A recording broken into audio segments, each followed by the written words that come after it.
Shalom dan salam sejahtera.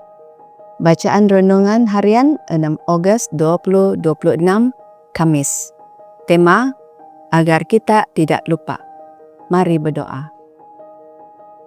Bapa di surga, kami mengundang Roh Kudus-Mu untuk bersama kami pada pagi ini, menuntun kami agar kami dapat memahami renungan yang sudah tersedia untuk kami pelajari pada pagi ini.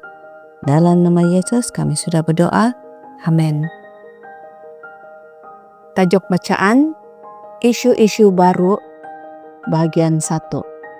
Ayat inti, kamu telah diselamatkan dengan kasih karunia-Nya melalui iman ini bukan daripada kamu sendiri, tetapi adalah kurnia Allah. Efesus 2 ayat 8. Menjelang tahun 1850, golongan Adventist Sabbatarian sangat teruja dengan kebenaran-kebenaran baru yang mereka temui. Mereka tidak henti-henti bercakap, menulis, dan berkhutbah tentang doktrin-doktrin yang menjadikan mereka satu umat yang unik. Kedatangan Yesus kedua kali secara literal dan kelihatan seperti milenium, pelayanan 2 fasa Kristus di Bait Suci Surgawi, Sabat hari ke-7 dalam konteks akhir zaman, dan keabadian yang bersyarat. Ketika doktrin-doktrin ini dilihat melalui prisma perkabaran 3 malaikat dalam Wahyu 14, ia membentuk satu package teologi yang sangat kuat, suatu yang layak dilaungkan kepada dunia. Pada titik ini, kita perlu menyadari bahwa umat Adventist sebenarnya memegang 2 kumpulan kepercayaan. Kategori pertama mencakup doktrin-doktrin yang mereka kongsikan dengan orang Kristen lain, seperti keselamatan hanya melalui kasih karunia oleh iman, kepentingan Alkitab sebagai satu-satunya penentu kebenaran doktrin, peranan sejarah Yesus sebagai juru selamat dunia, kuasa doa syafaat, dan sebagainya. Kategori doktrin kedua terdiri daripada kepercayaan-kepercayaan yang menjadikan mereka satu kelompok umat yang berbeza, yang memisahkan mereka daripada orang Kristen lain, seperti hari Sabat dan ajaran mengenai Bait Suci Surgawi.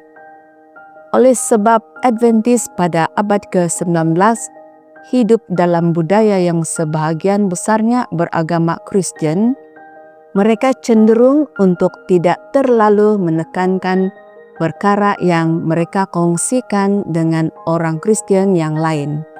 Lagipun, mengapa perlu mengkhotbahkan tentang kasih karunia yang menyelamatkan kepada orang Baptis, atau tentang kepentingan doa kepada orang Metodis, sedangkan mereka sudah pun mempercayai ajaran-ajaran tersebut.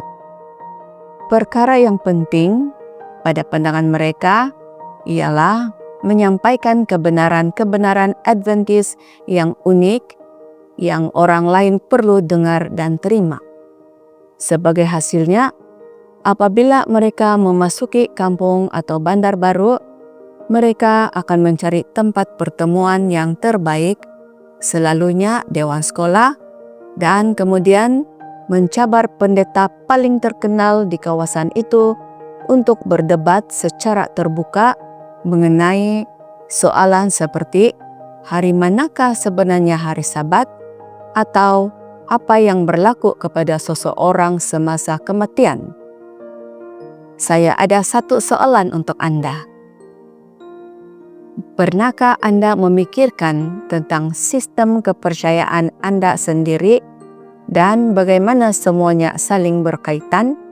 Atau apakah sistem itu sah menurut Alkitab? Anda harus memikirkannya. Setiap kita bertanggung jawab untuk mengetahui mengapa kita adalah orang Kristen dan mengapa kita adalah Adventist. Saya mencabar Anda hari ini untuk mempelajari Alkitab secara pribadi dengan lebih mendalam. Demikianlah bacaan renungan kita hari ini. Tuhan memberkati kita semua. Amin.